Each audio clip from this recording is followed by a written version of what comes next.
पंचायत समिति फागलिया के आसपास के क्षेत्र में 3 दिन से लगातार ठंडी हवा के साथ पाला पड़ने से खेतों में खड़ी अरंडी की फसलों को काफी नुकसान पहुंचा है। वहीं किसानों ने बताया कि पिछले वर्ष टिड्डी की मार झेल चुके किसानों पर इस बार पाला कहर बरपा रहा है। फसल में पाला पड़ने से किसानों की फसलें नष्ट होने के कारण फसलों की आस लगाए बैठे किसानों की उम्मीदों पर पाला पानी फेर रहा है। किसानों ने बताया कि फसल नष्ट होने के कारण बिजली, बीज व खेत की जुताई का खर्चा व अन्य जरूरतें भी पूरी होना इस बार मुश्किल लग रहा है। वहीं किसान अपनी खेती को नष्ट होती देखकर चेहरे पर मायूसी लिए साफ नजर आ रहे हैं। हमारे अरंडी की फसल में पाला 3 दिन से पड़ रहा है। हमारे भारी नुकसान हुआ है। राज्य सरकार द्वारा हमारे 3 नुकसान हुआ है। उस समय से हम क्या मांग कर रहे हैं। हमारे को राजस्थान सरकार के मदद दिलाने की मांग है। रामगढ़ कस्बे में बहादुरपुर रोड पर दीपदास जी महाराज स्थल वाले मंदिर परिसर में रहने वाले बाबा द्वारा मंदिर परिसर में लगे सैकड़ों हरे पेड़ों को एक एक करके बेचा जा रहा है। श्रद्धालुओं द्वारा विरोध करने पर बाबा रामदास और उसके समर्थक असामाजिक तत्वों द्वारा श्रद्धालुओं से मारपीट और झगड़ा करने पर उतारू हो जाते हैं। इस बारे में मंदिर पर जाने वाले श्रद्धालुओं द्वारा कल रामगढ़ थाना पुलिस को रिपोर्ट पेश कर बाबा रामदास के खिलाफ कार्यवाही करने की मांग करते हुए लिखा है कि मंदिर परिसर की करीब 30 बीघा जमीन और 2 बीघा जमीन में लगे बाग में सैकड़ों हरे पेड़ लगे हुए हैं, जिनको बाबा जी द्वारा एक एक करके कटवा कर बेचा जा रहा है और मंदिर परिसर में अपने पास हमेशा असामाजिक तत्वों का जमावड़ा बनाए रखता है। इधर मंदिर में आने वाले श्रद्धालु महिलाओं के सामने अनेकों बार नग्न हो जाता है, अश्लील हरकत करने लगता है और आरती के समय भी जिस दिन पुरुष नहीं होते महिलाओं के सामने नग्न हो जाता है। यदि कोई पुरुष विरोध करता है तो उसके साथ भी मारपीट और झगड़ा करने के लिए अपने समर्थकों के साथ तैयार हो जाता है और शिकायत करने वाले को मंदिर परिसर में आने नहीं देता। इस कारण मंदिर पर श्रद्धालुओं का जाना भी लगभग बंद हो चुका है। अपने आश्रम बाबा श्री दीपदास जी महाराज स्थल पे जाता हूँ रोजाना। मैं तकरीबन 20-22 सालों से जाता हूँ उधर। तो वहाँ पे एक बाबा जी है उधर जिसका नाम है रामदास। तो हम जाते हैं उधर तो वो क्या है पेड़ों को काटता है उधर। हम उससे मना करते हैं तो वो हमें धमका देता है कि मैं ऐसे ही पेड़ काटूंगा, जो करना है तुमको कर लो। तब हम उससे कहते हैं तो हमें वो नग्न अवस्था में हो जाता है। तो हमारा कहना है उसके खिलाफ कड़ी से कड़ी सजा दी जाए उसको। ग्रामवासी कस्बा रामगढ़ वालों ने प्रार्थना पत्र पेश किया है कि जो स्थल मंदिर है बाबा जी का मंदिर है रामदास जी, वो पेड़ों कटाई करता है तथा बेचता है, उधर नंगा घूमता है। इस संबंध में जांच के लिए वो मौके पर गए, अभी कोई मिला नहीं। दोबारा जाकर पुनः जांच की जाएगी। कोंच नगर में विधायक मूलचंद निरंजन के आवास पर चल रही श्रीमद् भागवत कथा में भागवताचार्य ओम प्रकाश द्विवेदी ने बड़े ही सुंदर ढंग से सुदामा चरित्र की कथा सुनाई। उन्होंने मित्रता का उदाहरण देते हुए कहा कि कृष्ण और सुदामा जैसी मित्रता न कभी हुई है और न कभी होगी। सुदामा चरित्र सुन श्रोता भाव विभोर हो गए। भागवत कथा का आज समापन हो गया। भागवत कथा के आयोजक विधायक मूलचंद निरंजन बड़े ही भक्ति भाव के साथ भागवत कथा सुन रहे थे।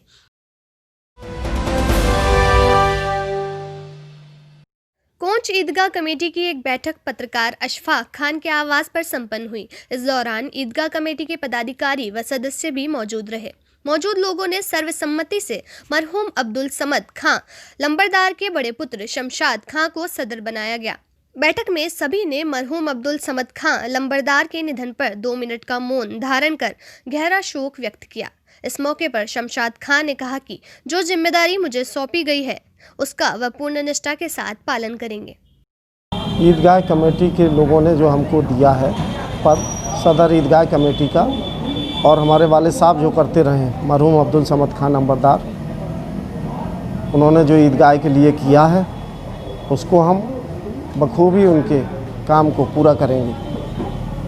चाहे आधी रात में भी आना पड़े तो आएंगे। और आवाम की जो जिम्मेदारी पूरे कोंच शहर के जो मुसलमानों की आवाम ने जिम्मेदारी दी है उसको बखूबी निभाएंगे। आज पंचायत समिति सराड़ा के सभागार में प्रधान बसंती देवी मीणा उपस्थित में CHMO सराड़ा के डॉक्टर सैयद अहमद के द्वारा आज समस्त सरपंच, उप सरपंच और अन्य कार्यकर्ताओं को डॉक्टर सैयद अहमद जी ने सभी को कोविड-19 महामारी से संबंधित बीमारी के बारे में जानकारी एवं वैक्सीन टीका लगाने के बारे में जानकारी दी गई। कातनवाड़ा सरपंच धनराज जी मीणा, सराड़ा सरपंच मणिलाल मीणा, सेपुर सरपंच मनीता मीणा, अन्य सरपंचों आदि ने जानकारी प्राप्त की। भारतीय युवा कांग्रेस एवं राजस्थान युवा कांग्रेस के निर्देशानुसार युवा कांग्रेस मावली विधानसभा अध्यक्ष रौनक गर्ग के नेतृत्व में युवा कांग्रेस फतेहनगर सनवाड़ अध्यक्ष नितेशपुरी गोस्वामी एवं समस्त कार्यकर्ताओं द्वारा किसान विरोधी बिल एवं शीतकालीन संसद सत्र के रद्द करने के खिलाफ में केंद्र सरकार के खिलाफ मशाल जलाकर समूह रूप से विरोध प्रदर्शन किया गया। इस दौरान युवा कांग्रेस से महेंद्र खटीक, राहुल खटीक, शिवम कृष्णावत, विनोद मीणा, नितेश पहाड़िया, पप्पू खटीक, अंकित खटीक, विशाल चेतन, करण चेतन एवं अन्य कार्यकर्ताओं द्वारा मिलकर मशाल जलाकर विरोध प्रदर्शन किया गया।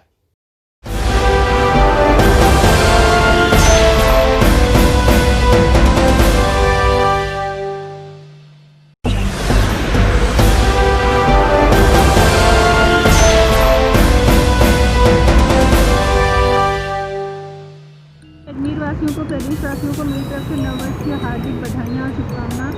जैसा कि हम सब जानते हैं कि पिछले 2020 जो हम सब के लिए एक बहुत बुरे दिन लाया था कोरोना महामारी को, जिसमें हम लोगों ने काफ़ी सी अजीम शख्सियतें खोई हैं, हमने अपने खोए हैं। मैं तो यही दुआ करती हूँ कि 2021 हम सब के लिए एक कोरोना मुक्ति वाला साल आए, हम सब स्वस्थ रहें, प्रसन्न रहें, हम सभी के घरों में लक्ष्मी जी वास करें।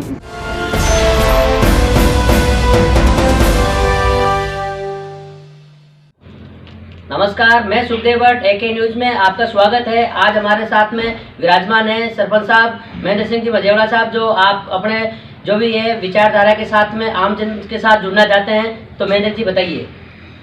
मैं समाप्त होते अंग्रेजी वर्ष की नए जो अंग्रेजी वर्ष कल से लागू हो रहा है उसकी सभी को हार्दिक शुभकामनाएं देता हूं। मकर संक्रांति की हार्दिक शुभकामनाएं देता हूं और सभी मेरे जिला परिषद वार्ड नंबर 1 के भाई बहनों को व ग्राम पंचायत खड़ेल के सभी वासियों को मैं तहे दिल से हार्दिक शुभकामनाएं और हार्दिक मंगल कामनाएं करता हूं। अभी जो कोविड-19 की जो गाइडलाइन की पालना के लिए आप कुछ संदेश देना चाहते हैं? मैं सभी से इस कोविड गाइडलाइन में यही कहना चाहूँगा कि जब तक इसकी वैक्सीन की अभी वैक्सीन के बारे में कल विषय हुई है, वैक्सीन के बाद जल्दी ही वैक्सीन हमारे बीच में आने वाली है। तो मैं जब तक ये वैक्सीन अपने टीके नहीं लग जाते जब तक आप जो मास्क पहनना है और जो सोशल डिस्टेंस रखना है उसकी जो गाइडलाइन है उसका पालन करें। और जो जैसा कि सरकार ने कहा कि अपन ने जैसे दीपावली को पटाखे नहीं चलाएं तो आज इस 31 तारीख को भी नहीं चलाएं और इस समारोह को नहीं मनाएं। अभी आपने कोई आपके ग्राम विकास के लिए कोई योजना बना रखी है?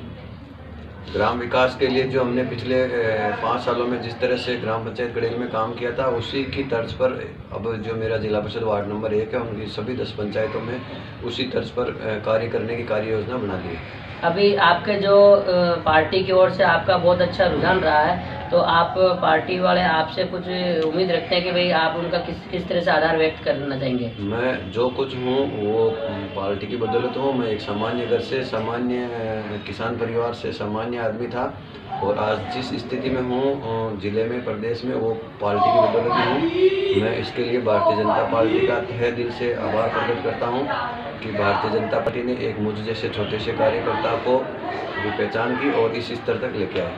आप जो पुष्कर क्षेत्र में ऐसे धार्मिक नगरी में रहते हुए बहुत अच्छी परंपरा के साथ में आप कार्य कर रहे हैं, तो कुछ पुष्कर स्थली के बारे में भी आप कुछ बताना चाहेंगे? मेरी हार्दिक तमन्ना है कि पुष्कर राज का सर्वांगीण विकास हो, जो सीवरेज की समस्या है वो भी मिटे और जो पुष्कर के आसपास 24 कोशीय परिक्रमा है उस परिक्रमा में अच्छे धार्मिक स्थान हैं, उन धार्मिक स्थानों का विकास हो, वहाँ सभी पे सड़क की व्यवस्था हो, वहाँ जो मूलभूत आवश्यकताएं उन धार्मिक स्थानों पे है, 24 कोशीय परिक्रमा में आने वाले स्थानों पे उनकी पूर्ति हो, ऐसी मेरी अपेक्षा है।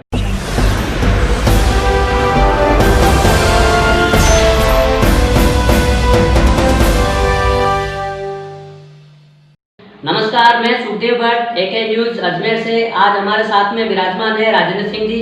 आज हम इनके जो जीवन काल के बारे में आप आम जन तक इनका संदेश पहुंचाएंगे और आज इनके बारे में हम जानना चाहते हैं कि आप इनके जो विचार हैं वो आम जन तक, आम लोगों के बीच में शेयर करना चाहते हैं। तो राजेंद्र सिंह जी, आप बताइए प्लीज। नमस्कार जी, मैं राजेंद्र सिंह निषाद, पूर्व लोकसभा प्रत्याशी फतेहपुर सीकरी। आपके जीवन के बारे में कुछ पल बिताए हैं आपने अभी तक, वो हमारे चैनल के माध्यम से आप पब्लिक में शेयर करना चाहते हैं, तो प्लीज़ बताइए। आज सबसे पहले मैं सभी क्षेत्रवासियों को और सभी देशवासियों को नववर्ष की 2021 की शुभकामना देना चाहता हूं और मेरी तरफ से बहुत बहुत शुभकामनाएं हैं। और साथ साथ में अपने जीवन के उतार चढ़ाव मेरे साथ में बहुत आते रहे जाते रहे, लेकिन उन सभी समस्या को काटते हुए और मैंने आगे पढ़ा फतेहाबाद विधानसभा 93 से 2022 की मैं तैयारी कर रहा हूँ समाजवादी पार्टी से, और समाजवादी पार्टी 2022 में माननीय अखिलेश यादव जी अगले मुख्यमंत्री बनने जा रहे हैं। अभी आपका जो रुझान है समाज की ओर से और देश की ओर से, तो आपकी जो भावना है वो बता सकते हैं आप? मेरी भावना है कि मैं अपने तहसील को और ज़िले को एक अच्छा और सक्षम लेके जाऊं और नौजवानों को आगे लाने का मैं काम कर रहा हूँ।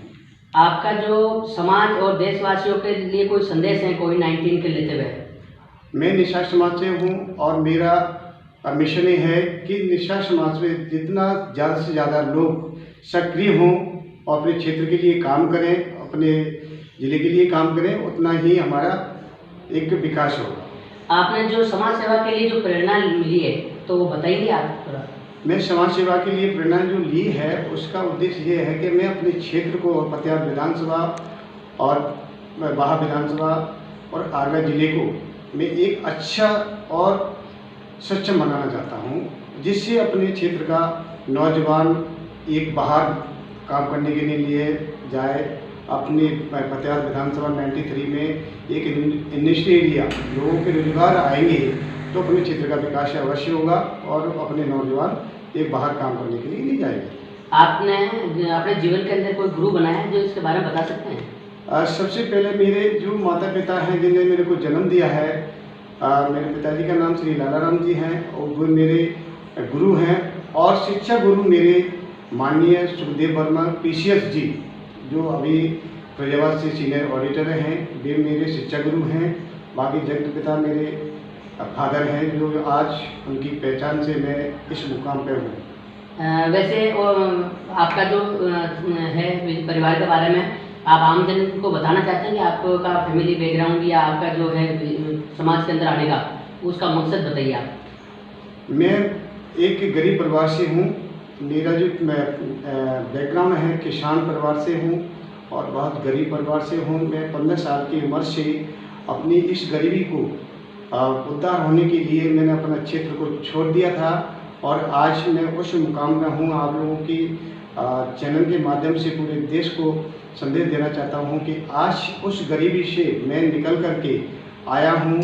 पहले मैंने अपने घर की गरीबी को दूर किया, अब मेरा उद्देश्य यह है कि मैं अपनी तहसील के प्रत्येक नौजवानों और किसानों को इस गरीबी से कैसे उद्धार दिला सकूँ। इसलिए मैं समाज सेवी के रूप में और अपनी विधानसभा 93 से मैं 2022 की एक विधानसभा की तैयारी कर रहा हूँ और समाजवादी पार्टी से इसलिए आ रहा हूँ कि माननीय अखिलेश यादव जी गरीबों की मसीहा हैं और उनके माध्यम से अपने फतेहाबाद तहसील को एक अच्छी दिशा में ले जाने का काम करूँ। इसलिए मैं क्षेत्र में आ रहा हूँ।